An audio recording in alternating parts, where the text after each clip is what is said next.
actually would be quite careful of that. I love the Alien franchise, and I wouldn't, it just seems. This was done within a context that I found believable somewhat.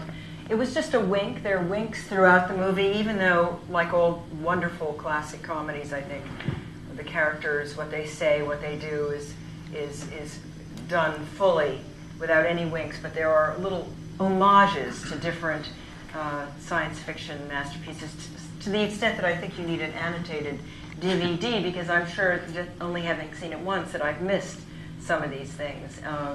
So I think if it weren't in the hands of Greg Mottola and these guys, I would have not wanted to do it. But that was my one reservation, was will this just be very organic and pop out, and then you kind of laugh about it as it happens, and I knew that they would do it in that kind of seamless way. You kind of are laughing at the scene and you go, it's just a tiny thing, I hope. Okay, let's go back a few rows. There's a lady right there. It's such a great comedic ensemble. Do you have any memories of on-set practical jokes, that kind of thing? Oh, Kristen, you got a bunch. Of practical jokes? Yeah. About that one time that I used a lot of glue. Things. She loves a glue stick. There was a lot of singing on set, I would say. We used to write songs every day. Play different games. Songs. There was a running. Paul the Musical was being written as we were filming, which featured songs such as "Who's the Alien Now?" "I'm Just a Poor Little Creationist Girl." Is that where Pickle Pie came in? Pickle Pie came from our camera piece. test Yeah. when I first met you guys. we because I think there's a lot of time on a film set, and you do spend a lot of time just hanging out. And a lot of time on this, we'd all hang out together rather than go back to trailers. We'd sort of stay on set and just chill and have fun. And we made up a lot of very odd games, like what noise do you make when you fly away at the end of a sentence? That classic. Making a face after a trumpet solo, that kind of thing. Nothing at all, because it's just that sort of weird little in things that you play. But I think rather than practical jokes, it was more just ways to relieve the inevitable, sometimes boredom of being on a film set. But I've never been on a movie where people stayed out of their trailers as much. Maybe because New Mexico is beautiful, and we all just had. Because they stank. Yeah, horrible. And you had a dog. Chili, and I have Minnie. My dog was on set, who was always a draw for everybody, including yourself. I've got a lovely picture of you. She's under the weather at the moment, but I won't go into that. She's going to be fine. Don't worry.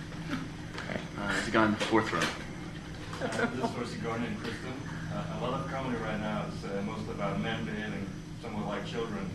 And do you feel there's still limited possibilities for strong comedic female roles?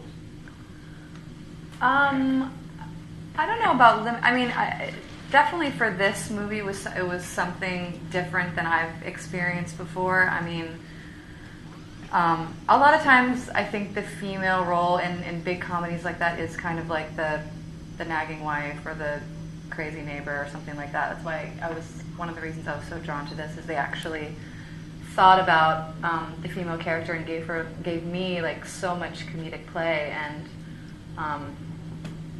yeah, that's the end of it. I don't know. Yeah, I mean, I think comedy is a good comedy is very hard to find, and it's a kind of a magical. It has to come together in a kind of magical way, and I don't think it's true that there aren't as many female-driven comedies that just are about being goofy and irreverent. And I think that will come.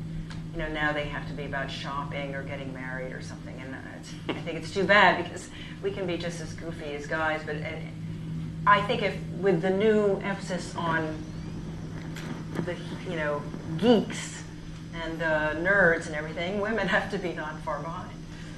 That we'll have our moment. Greg, the movie's a love letter to Spielberg. Were you conscious of channeling your inner Spielberg when you were directing this film? Changing your style, perhaps? Well, I mean, there's a lot of things I had to try to do in this film I've never done before, like show up to work sober. And, you were sober? I know. It's like, Can you believe it? No, I mean, I grew up at the perfect time for being a Spielberg lover. I was 12 when Star Wars came out, obviously it's George Lucas, meaning I was 13 when Close Encounters came out. Those films were my childhood. I can't pretend that I could ever touch him as far as technique. I'm not in that, I don't have those skills like he has. And I'm sure there are things I would have loved to have done. But strangely, I ended up watching Sugarland Express and Duel more than any movies besides the obvious ones like E.T. and Close Encounters, just to see what shooting the Southwest American landscape felt like. For me, those movies came at a time when they were doing things like a movie like Close Encounters or a movie like Star Wars. Those films couldn't have been made a decade prior. The special effects had changed to such an extent that they could do movie magic that in a way that couldn't have been done that way before. Just like 2001, made in 1967, you couldn't have made that film probably in 1962. As such, growing out of 2001 into the 70s, you have this whole kind of ability to make films. A film like Alien, you couldn't. It's such a beautifully designed film and acted film, and everything is of a piece. It's such a perfect movie. I think that's why the references are so obviously from that time, because science fiction movies changed in that time. They became a different thing. And now we've seen, where it's gone since. So for me, that was when I first loved those movies. I read the script and I had all the same nostalgia and love and sincere feelings about it. I was intimidated because it was a lot of visual stuff I hadn't done before, but we had a great DP, and Simon and Nick are like a walking encyclopedia of, like, we could just talk about shots from movies. And you had to direct Steven Spielberg as well, which is a big day for you, wasn't it? Yes, I got to. Steven Spielberg came in and did the phone conversation with Seth in a sound studio in LA, and we were shooting Seth with multiple cameras because everything he did we would record for the animators for reference. So I was waiting for them to tell me when all the cameras were up and running to call action. So it was my first moment of calling action for Steven Spielberg, and I somehow missed the signal that the cameras were all running. And I'm waiting, and everyone's waiting for me to say something. Finally, Steven Spielberg just said, "Can I start?" So I blew it.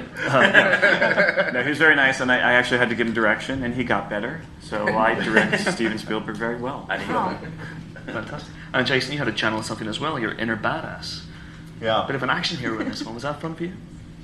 It was a lot of fun. I haven't gotten to play that guy, and so it was a lot of fun. It was also, Joe and Bill were doing such great comedic work. It was, you often need a straight man against people that are being, so damn funny, and this guy was just written as, prototypical straight man. I mean, he's basically expressionless. So my job was pretty easy in that sense, except for trying to keep a straight face when they were doing a lot of this stuff. So it was a really fun threesome. The three of it was sort of a three-handed, character all the way through.